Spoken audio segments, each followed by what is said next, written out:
So guys, today I really want to know if this engine in this wrecked 550 is still running. So I checked the underbody, I checked the engine. While there's tons of oil on there, it looks like it's old oil and this engine has been leaking forever.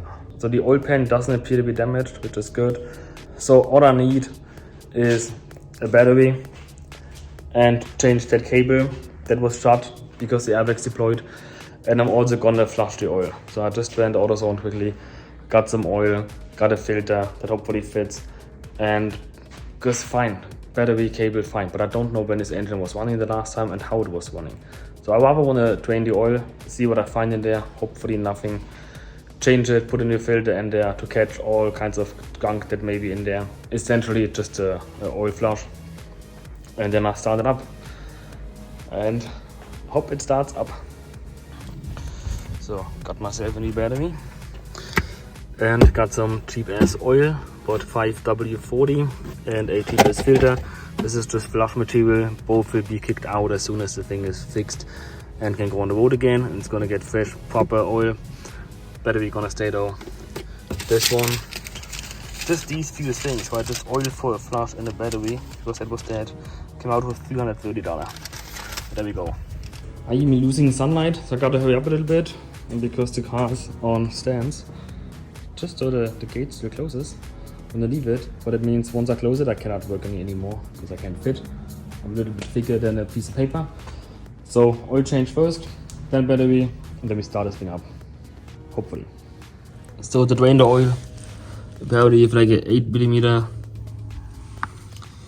imbus here, which apparently is torqued with 40 Newton-meter, and you have your oil filter right beside here. That's the same special tool as I used for the N55, and that's going to be torqued with 25 Newton-meter once finished.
I just topped the 9.5 quarts. The engine just gobbles it away.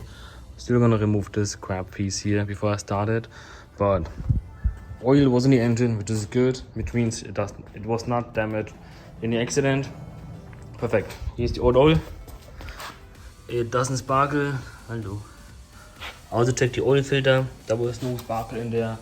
So that gives me hope. The engine isn't dead. Then comes to hot bearings. Oil in, new filter in, ready to go. And last action of the day, put the battery back in, initialize the battery, and change the protection cable, just call it like that, shut off cable, whatever.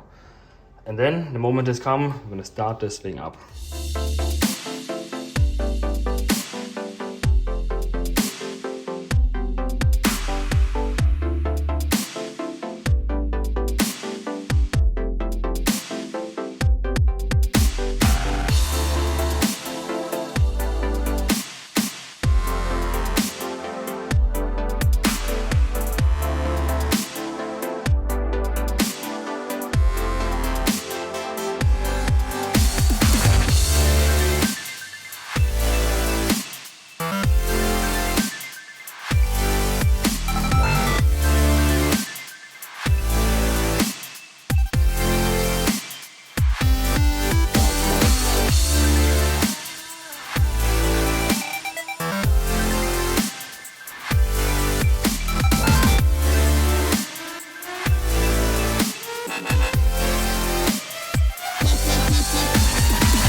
done. That's it.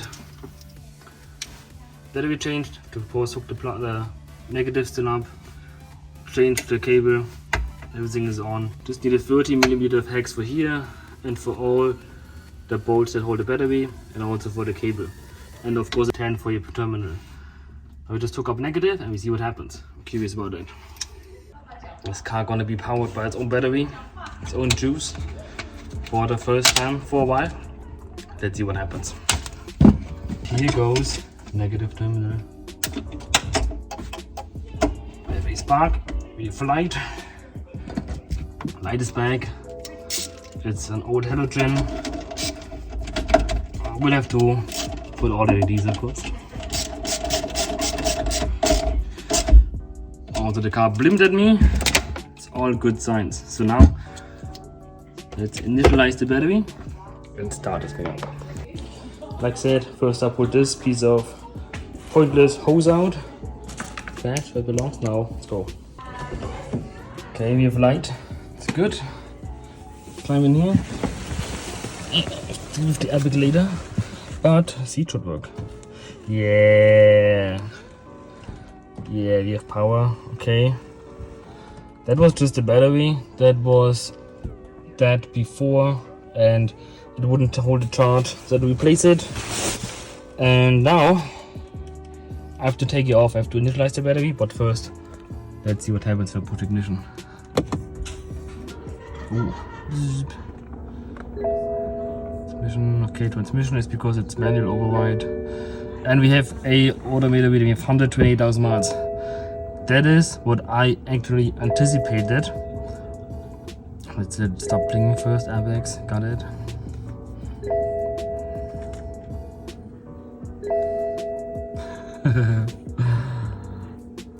Okay, ABS error.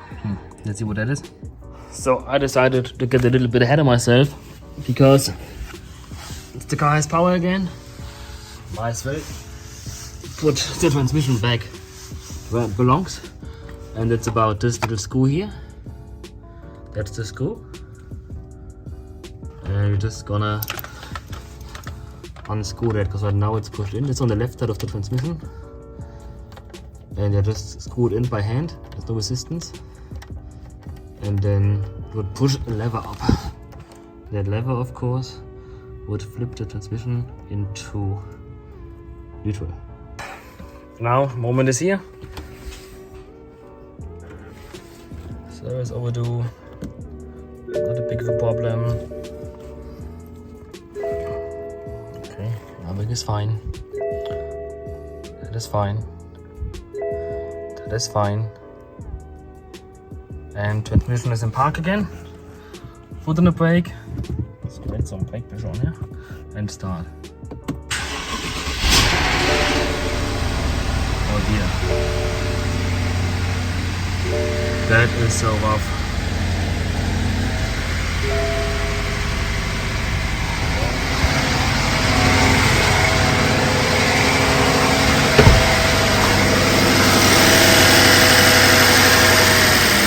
Oh, it's like some. There's like a smoke wall in here. Woo-hoo-hoo. Health. Lots of health. But it's running. There's refill coolant. Probably none in there. But it's running. Yeah. It's not totally shit. Oh dear. Oh dear. And it's gonna die. What was that? It was running fine, and I gave it a little bit, and then it started to just die. Could be tons of reason. Did run fine until then. Let's try it again, just for fun. Okay, one's fine. Sounds shitty. Okay. With a little bit of a rev.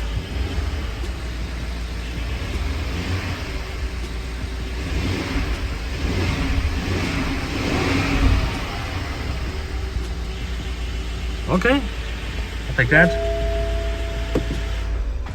So I take that.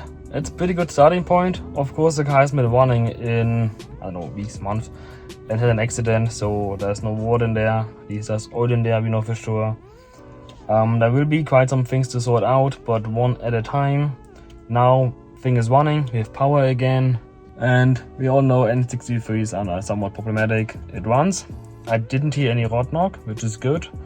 I got a malfunction. Let's scan it again, let's see what that was. But overall, it is not seized, which I'm very happy about. There's no rod knock, which I guess doesn't change much with the history of these engines.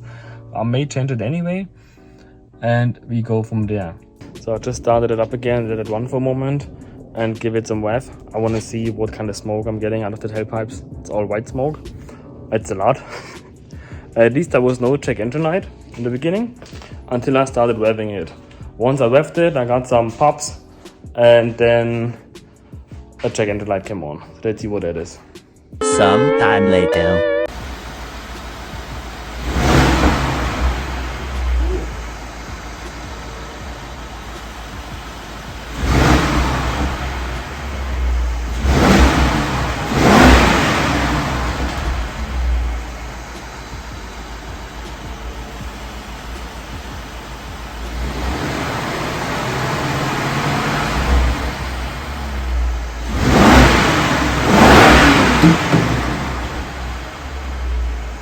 So what's wrong with this car? Accident is the minor problem in my opinion. Interior is somewhat easy to fix. Even the damage on the front is not that complex. It's not that bad at all. The biggest problem with this car, as we all anticipated, is of course the N63 engine.